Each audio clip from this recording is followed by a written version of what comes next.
और आमिर साहब, जिस तरह से बात यहाँ से शुरू हुई है जो कि गिरफ्तारियां हैं पीटीआई के मुख्तलिफ रहनुमाओं की, तो इसी से आपका भी मौक़िफ़ मैं जानना चाहूँगी इसी पे कि क्या लग रहा है परवेज़ इलाही साहब भी अब जेल में हैं, कितनी देर रिटेन करेंगे, और डॉक्टर साहिबा को भी नहीं छोड़ रहे। उस पर पीटीआई चेयरमैन का एक बड़ा क्लियर मौक़िफ़ है कि जनाब इससे तो साबित हो रहा है कि एज ए पार्टी पॉलिसी हम लोग वहाँ पर नहीं थे। तो आप इसको कैसे इंटरप्रेट करें? ये चीज़ें पीटीआई के लिए कितनी हौसला अफजा हैं कि ये चीज़ें कोर्ट के जो ऑर्डर्स हैं वो अगर उनके हक में आते हैं?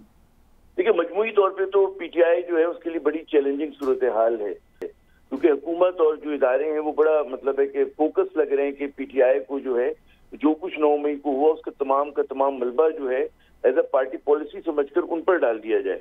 अच्छा, उसमें ज़ाहिर है कि पीटीआई के वो लोग भी हैं कि जो पहले दिन से इस चीज़ की मजम्मत कर रहे हैं। अच्छा, दूसरी बात ये कि अगर कोई शख्स वहां पर इर्द गिर्द मौजूद है, जैसे कि यास्मीन साहिबा थी, यास्मीन राशिद साहिबा थी, उसका ये मतलब नहीं होता कि वो आग भी लगा रहा है और वो कहते हैं ना तेल का गोला भी फेंक रहा है पाया, कि टेररिज्म में भी मुलविस है और तकरीबकारी भी कर रहा है। ये जरूरी नहीं होता है। तो बात ये होती है कि क्योंकि इतना इन्होंने एक्सेस किया है, पुलिस एक्शन जो था 9 मई से पहले भी अगर आप देखें पुलिस का किरदार और 9 मई के बाद भी देखें ना, तो वो बहुत सारी चीजें लोगों को शक शुबे में डाल रही हैं, और वो जो एक शफाफियत होनी चाहिए वो आपको नजर नहीं आ रही।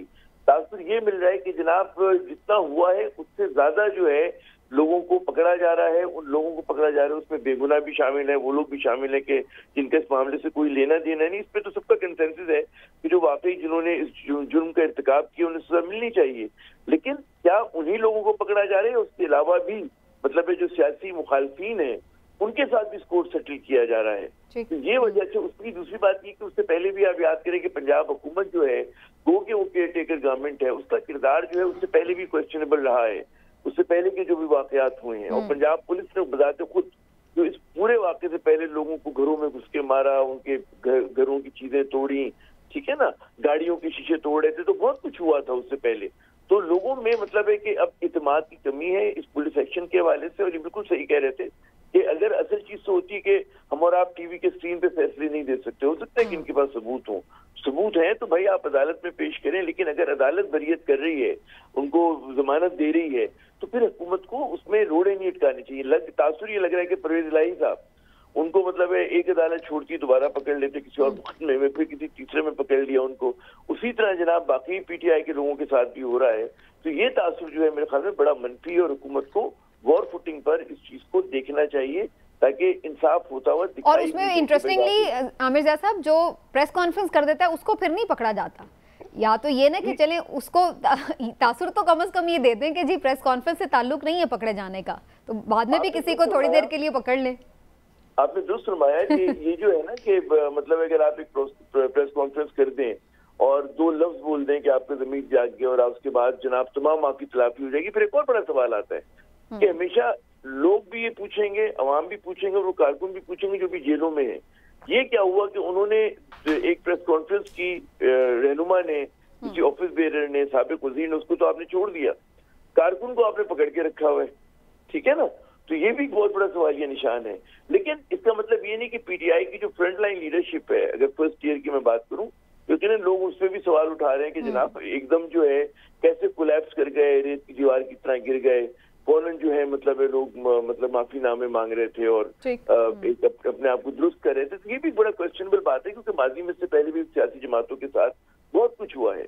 और वो मैं अगर बात करूं कि नेशनल अवामी पार्टी जिसको पाबंदी लगा दी गई थी, उसकी दौर के लोगों की बात करें, कई साल जेल में रहे, फिर वो उसको हैदराबाद ट्रिब्यूनल कहा जाता था, उसके बाद दौलत साहब का दौर आया, उसमें लोग तवील अरसे जेलों में रहे, खुद बेनजीर साहिबा जो थी सक्खर जेल में कई माह रही थी। तो ये कोई मामूली बात नहीं है। फिर नवाज शरीफ साहब की जेल में पीपल्स पार्टी के लोग रहे, पीपल्स पार्टी की जेल में नवाज शरीफ साहब के लोग रहे।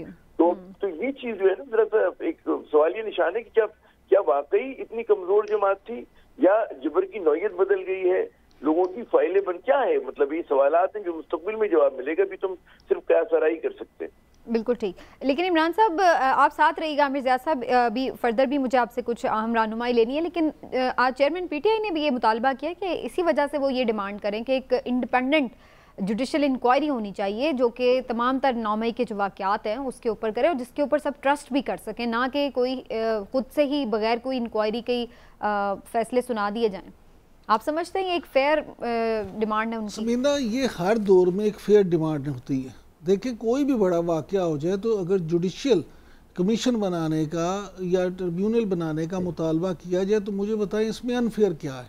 लेकिन हमारा अलमिया ये है कि जो साहब आज ये मुतालबा कर रहे हैं, जब माजी में उनकी हुकूमत थी तो उनसे जब ये मुतालबा किया जाता था तो वो भी इस पर अमल नहीं करते थे। हमारा अलमिया ये है कि हमारे सियासतदान जब उन पर बेशुमार ऐसी चीज़ें हैं जिस पे उनसे मुतालबे हुए थे।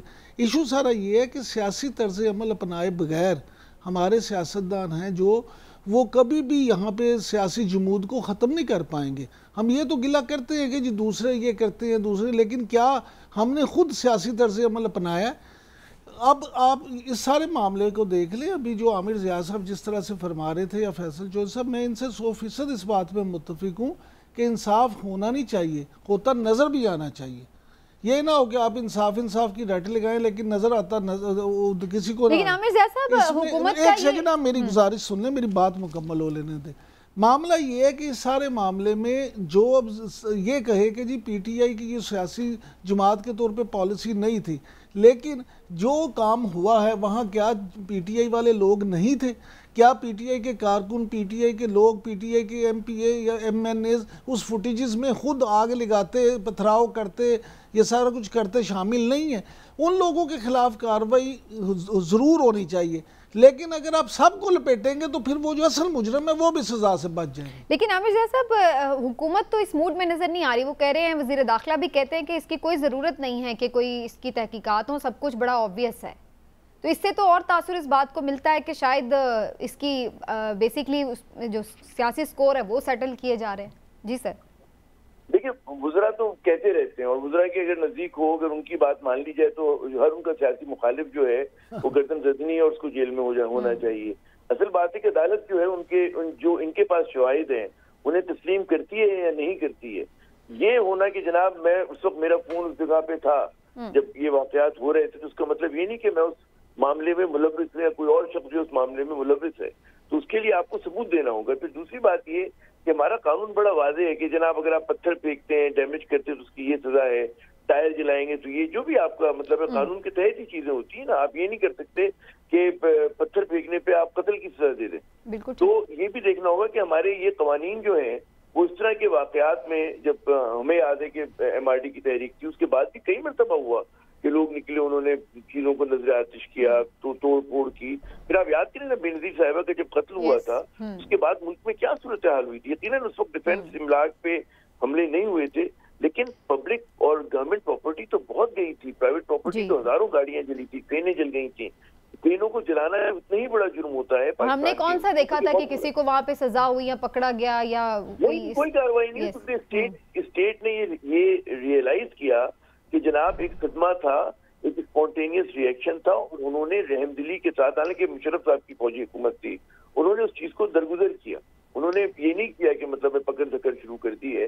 तो बाज़ औक़ात स्टेट को भी ये चीज सोचनी चाहिए कि आप ये देखते हैं ना कि आदमी उसका क्रिमिनल रिकॉर्ड है, वो बार बार एक ही काम करता है, ठीक है ना, और उसको बिल्कुल जायज होता है कि भाई इसको तो करेक्ट किया ही नहीं जा सकता। बाल जगह पे आप प्रोफाइल देखते हैं, वजूहात देखते हैं कि उसमें किया, उससे पहले के अवामिल देखते हैं कि क्या हो रहा था, उससे पहले कुछ ये भी तो नीना था कि पहले इस तरह से अपने ही जो रियासती इदारे हैं या फौजी तंसीबात हैं उन पर भी तो नीना अटैक हुआ। ये और इसमें और दूसरा थोड़ा फर्क तो होगा। मजम्मत है इस पे तो देखे ना, वो हम लोग डे 1 से मजम्मत कर रहे हैं इस चीज की, ठीक है जो हुआ इंतहाई गलत हुआ, ठीक है ना, और ये नहीं होना चाहिए था।